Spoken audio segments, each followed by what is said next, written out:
But in Britain on the home front, well, you didn't know much about these moves on the chessboard. After all, you weren't supposed to. Careless talk and all that. Be like Dad, keep mum.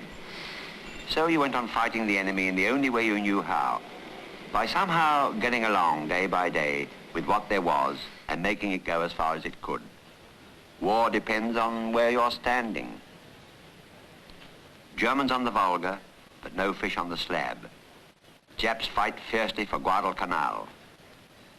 But really, Mrs. Jones, that's all the meat today. What, these few pieces? Well, sew them together, make a joint. Your ration book, please.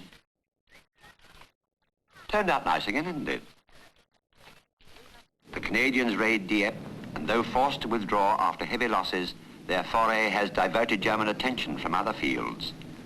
Dieppe, but 3 coupons? That skirt will have to do a bit longer. Turned all right the last time. Americans in the Pacific destroy the Japs in the fierce battles of the Coral Sea and Midway. In the east, the rising sun rises no longer. But less points spent on corned beef means more points for a tin of salmon. And how about some delicious powdered egg?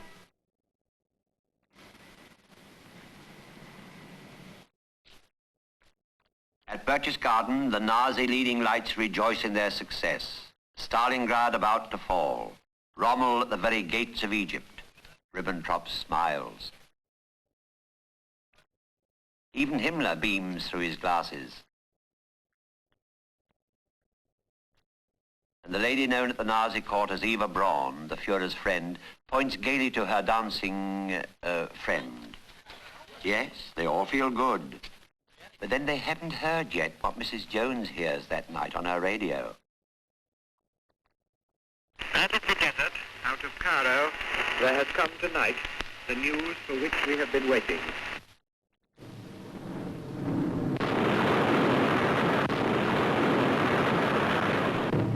The news that all the world that fights for freedom has been wanting to hear. The news that the desert and Cairo has been expecting to be let loose all day. The Axis forces in the desert are in full retreat.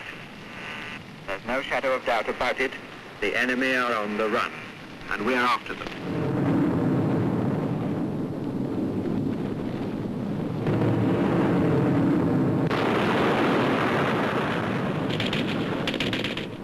Such was the news of the Battle of Alamein, and for the United Nations it was welcome news indeed. The Axis forces in the desert in full flight. Gone at last the terrible swinging pendulum of advance and retreat. Now the movement is westwards in our favor and destined to stay that way. Meanwhile at Stalingrad, the Russians keep a shaky foothold on the west bank of the Volga. The city is thinly held because greater Russian forces are waiting on the wings of the German army to move in, surround and crush it.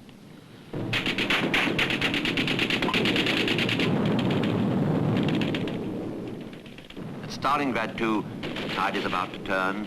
The winter is to bring the greatest defeat to German arms that history had yet known. Meanwhile, too, a great armada moves over the Atlantic waters. Ship after ship, crammed with troops, British and American. Operation Torch has been lit. There sweeps ashore into North Africa a force destined to catch the retreating Rommel as though in a vice, and destined then to destroy his vaunted Africa Corps.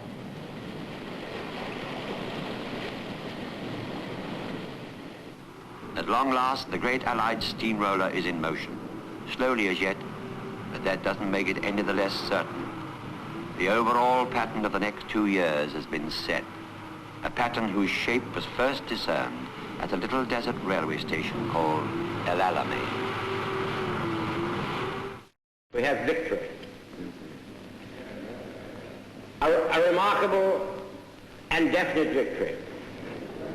A bright gleam has caught the helmets of our soldiers and warmed and cheered all our hearts.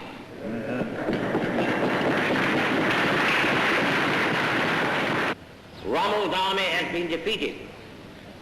It has been routed. it has been very largely destroyed as a fighting force.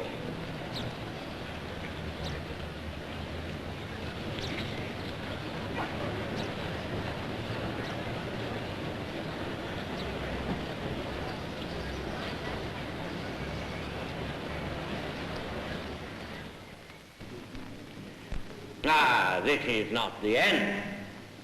It is not even the beginning of the end, but it is perhaps the end of the beginning.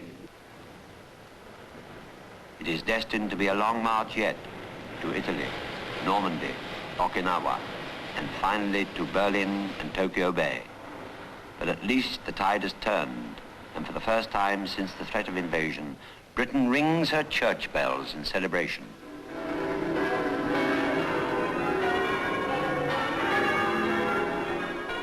But even as they peel out the end of the beginning, now that second-hand blouse would save the coupons for little Alfie's trousers.